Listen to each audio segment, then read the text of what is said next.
This is the Reds POSTCAST, your instant game reaction for the Cincinnati Reds. Part of the Locked On Podcast Network, your team every day. Good afternoon, Reds fans, and welcome to another edition of the POSTCAST brought to you by Locked On Reds and the Locked On Podcast Network, your team every day. I'm Tim Daniel in my second season here at Locked On covering the Red Legs. I want to thank you for spending some time with me a little later in the afternoon than normal as we discuss the Cincinnati Reds clobbering the Washington Nationals 15-1. On today's show, we try to figure out who the Reds are, because no one seems to know. Chase Burns once again dominant as he starts putting together an all-star caliber season. Bleday has a 2-home run day today. We're going to talk about his big performance. And Elly De La Cruz just keeps on hitting. All that and a whole lot more. And let's go ahead and let's get this show started. This is what you'll be talking about. So if you watched the Reds in person on Tuesday like I did, you saw a team that just looked lifeless, right? Yeah, they scored 4 runs, but they looked like they didn't want to be on the field. Then you go to yesterday, and they get off to this big lead, right? They look like they're going to be pretty promising. We feel they have a really, really good day. They blow it. Today, they scored 15 runs. And I know there's a caveat that they scored 4 in the 8th inning when Joey Weimer came in the game. They were still up 11-1 at that point. So the 4 runs there, I don't think change the narrative of this game by any means. But what I'm trying to figure out is, my point to this is, what is this team? Is it the April 2011 team? Is it the May 3-10 team? They're right in between, aren't they? That's where they are. They aren't bad, but they aren't necessarily great. But you have days like today, and it just makes you feel good as a Reds fan because you don't have these too often. You've been on the opposite end of these. How many times have we seen Jose Trevino pitch this year? More than we would like to see.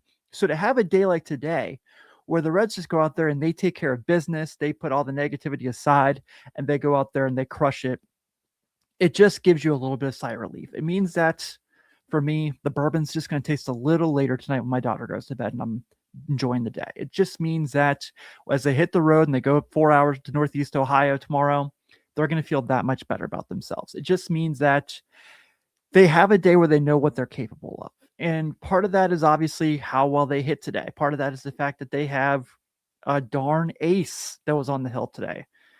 I am kind of disappointed we're missing Burns versus Bazanda this weekend, by the way. I do want to make sure I say that because I would really like that. But it's the fact that this team is just finding little things that are working. Like I said yesterday, I know they didn't win the game, but I liked what they did with the lineup. I liked the tweaks they made. Today, I thought the lineup was just fine. Going against a lefty, going against Foster Griffin, who came into this game pitching really, really well. And the Reds raised his ERA by 1 full point today, to put in context of how dominant the Reds were and how good Foster Griffin had been going to the season.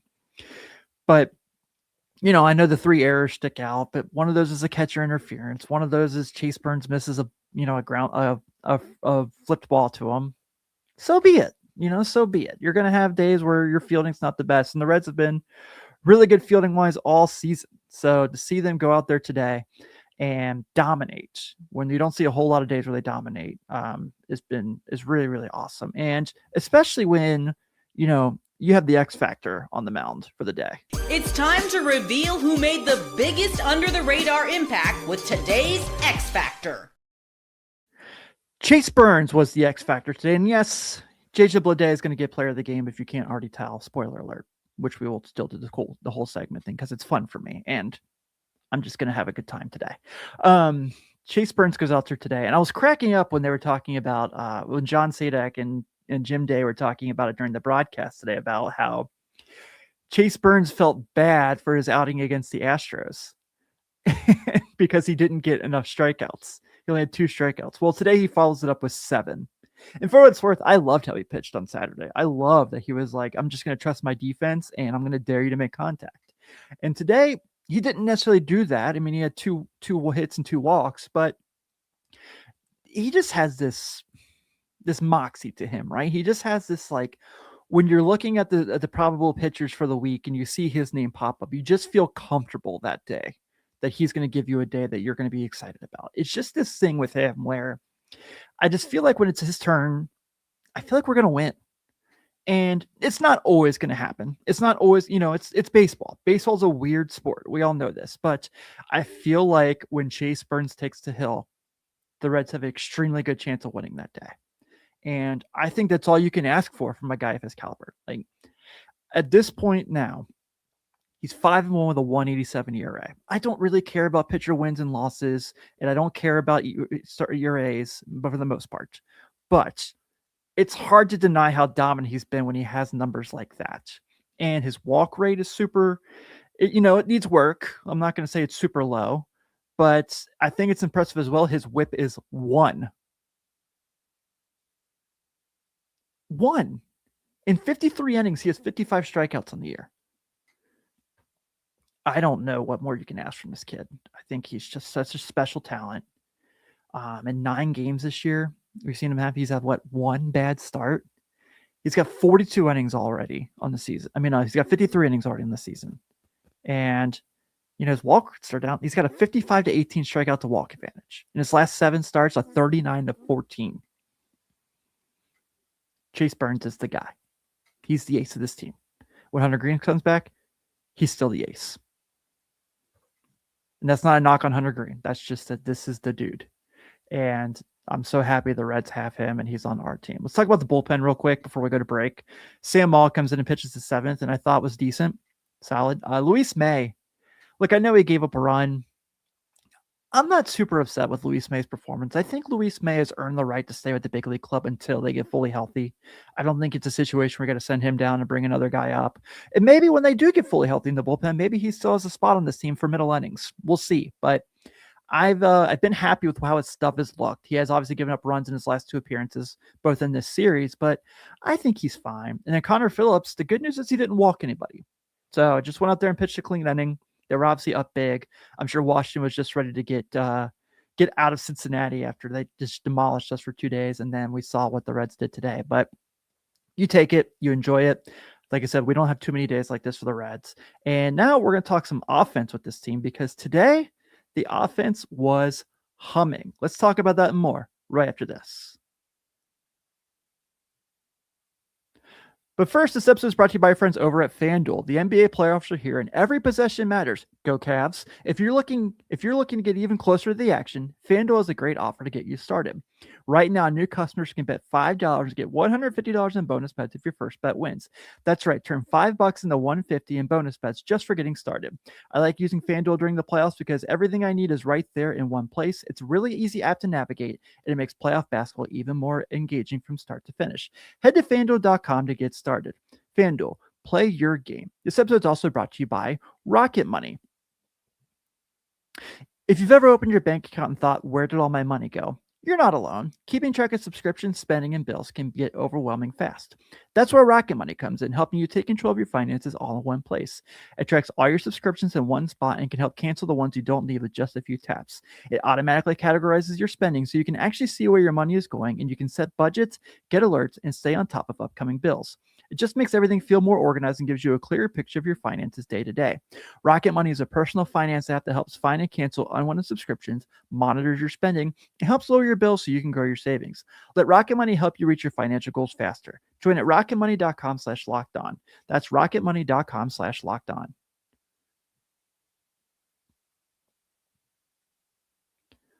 One, of course, is always give a shout out to our everydayers here on the POSTCAST. Thank you so much for hanging out with me. As you know, during the week with my desk job, it's not easy for me to get here at a rational time after the game ends. So I really appreciate when you guys still hang out to talk baseball with me. And if you are an everydayer and you want to make it official, you already live and die by the Red Legs every day, join the Everydayer Club here at Locked On. Say you're a fan of the Reds and the Bengals and the Cleveland Cavaliers and the Minnesota Wild. I'm just throwing names out at this point. And you're like, man, where can I get all of these teams in one place? That's where the Everydayer Club comes in. For $5 a month or $50 a year, you get ad-free episodes of all your favorite Locked On shows, and you have our Discord chat with all your favorite Locked On hosts. We're in there each and every day talking ball with all of our favorite fans, and we're very grateful for you all as well. Let's talk about JJ Bleday for a second, shall we?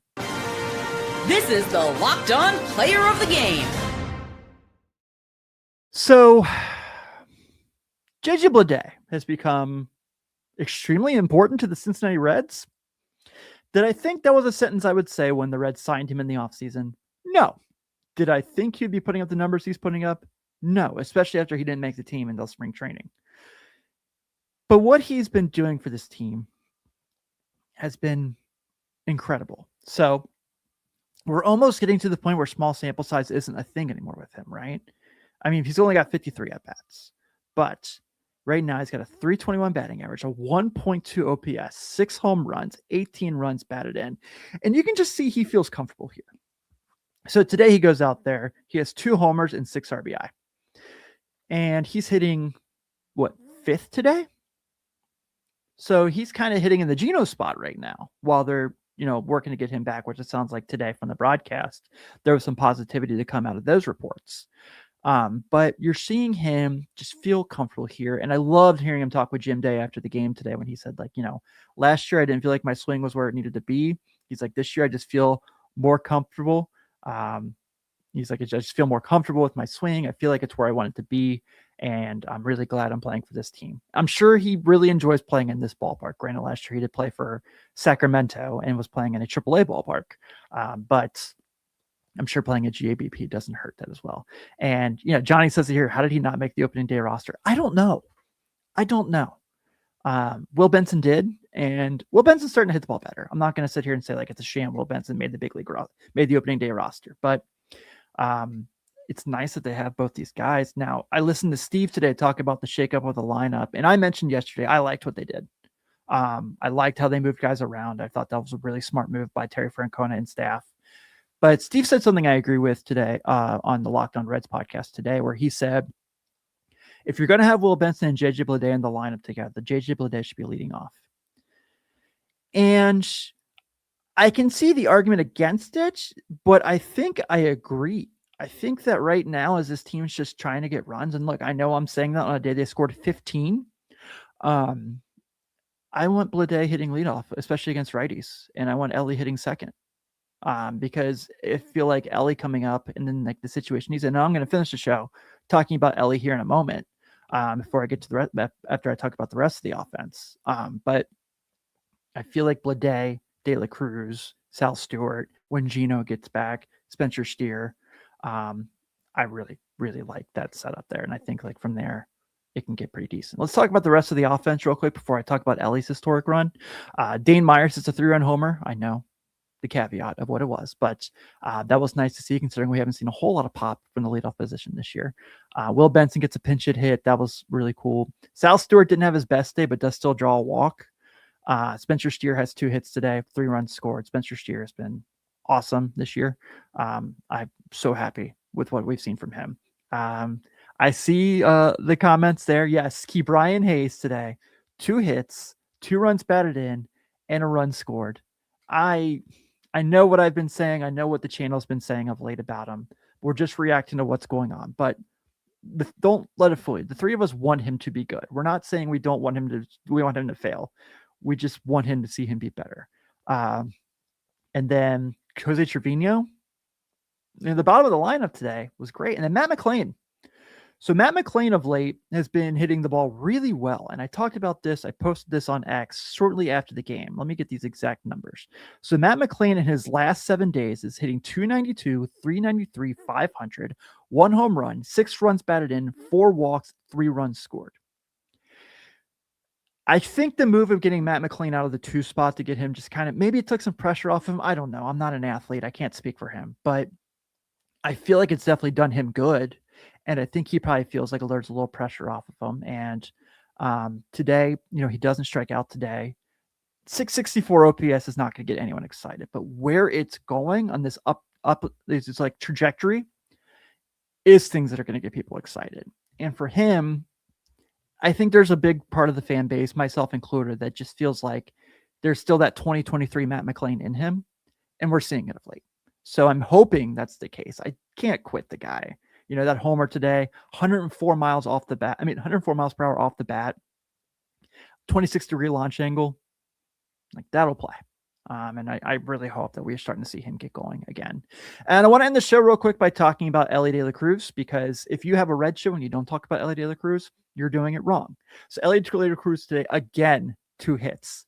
That is now 6 straight games that Elly De La Cruz has 2 hits, two hits or more in a baseball game. How can I say this nicely? Because I've dealt with it a lot.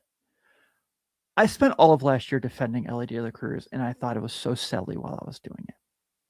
Right now, if you're finding a way to say something bad about Elly De La Cruz, you're doing mental gymnastics. If you're not enjoying what they're getting from him, he's hitting 299. He's got an 884 OPS. You're just doing it to yourself at this point. The glove play is awesome. You know, Johnny says right here, he's healthy. And you can see what it's like when he's healthy compared to last year when he wasn't. Just how good of a player he is. This is MVP caliber stuff. MLB.com earlier in the month when they did their MVP rankings for April, he was second for the National League behind Shohei Ohtani. Pretty good company. And, you know, I know he hasn't homered us a whole lot of late. I don't care. Are you making things harder on the pitcher? Are you giving your team chances to win? And I think the 2 spot is perfect for him. I'm not against him hitting leadoff, but I think where he's at right now is really good for the lineup. And I'm excited to see how they keep going and as he just gets more and more comfortable as the season goes on, because I feel like this is like this level. And by the time July hits and it's warmer out, we're probably going to see him up here doing big things. But we are going to go ahead and close out the postcast today as the Reds are victors 15-1 over the Washington Nationals. The Reds have 15 runs on 14 hits and 3 errors. The Nationals have 1 run on 3 hits, no errors. Chase Burns is your winning pitcher. He's now 5-1 with a 187. Foster Griffin is the losing pitcher for the Nationals. He's now 4-2 with a 353. And now we head up to old Cleveland, Ohio for the Battle of Ohio, the Ohio Cup, as the Redlegs will take on the Cleveland Guardians. Andrew Abbott takes the hill for the Reds. He is 2-2 with a 4.47 ERA, going against Tanner Bybee, who is 0-5 with a 4.17. First pitch is at 7:10, so I'll be on probably about 9:30 or so. I do want to do a special announcement. Obviously, yes, the Cavs play tomorrow too, so whoever ends first is where I'll be tomorrow for my first recording, but both shows will be done. And then I'm also going to be on Big Play tomorrow at 9 a.m. previewing the series with my friend Cade Krakus from Daily Guardians. So I'll post a link on X, on my social media account, when I get it. But yeah, I'm going to be on there tomorrow morning chatting it up. So if you're bored on a Friday morning and have nothing to do at work, throw this on and we'll be in there chatting as well. But everyone, thank you so much for hanging out with me today. Thank you again, as always, for dealing with my lateness when I have to do the desk job during these getaway days. I'm Tim Daniel. Enjoy the rest of your Thursday. Go Redlegs, and I will see you tomorrow.